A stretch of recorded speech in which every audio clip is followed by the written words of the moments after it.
আপনি হজে যাচ্ছেন, আপনার ভিতরে হচ্ছে মদিনা শরীফ যেতে হবে না, এটা আপনার আকাইদি ডাইমেনশন। আমার নবী সাহাবায়ে কেরামকে এভাবে উদ্বুদ্ধ করলেন, হে আমার সাহাবী, কিয়ামতের আগে ঈমান পুরো পৃথিবী থেকে পালিয়ে আমার মদিনা শরীফ চলে আসবে। মদিনা শরীফ থেকে বের হলে তোমরা তাড়াতাড়ি এখানে ফিরে আসবে। মদিনা শরীফে দাজ্জাল ঢুকবে না। ইব্রাহিম মক্কাকে হারাম করেছে, আমি নবী মদিনাকে হারাম করলাম।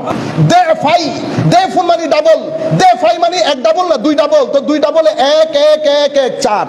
তার মানে কি আল্লাহ মদিনা শরীফকে মক্কা শরীফে যদি তুমি এক গুণ দাও, মদিনা শরীফে 4 গুণ দান করো। মদিনা শরীফের কোন বৃক্ষ, হেরেমের মধ্যে কোন বৃক্ষ কাটবা না।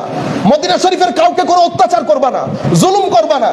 এতগুলা কথা যে মদিনা শরীফকে কেন্দ্র করে আপনি যাওয়ার সময় যদি এটা চিন্তা করে যান মদিনা শরীফে যাওয়া লাগবে না, এটা হজের অংশ না। হজ তো আমলের জিনিস, মদিনা ওয়ালা তো ঈমানের জিনিস, আমলের জিনিস না।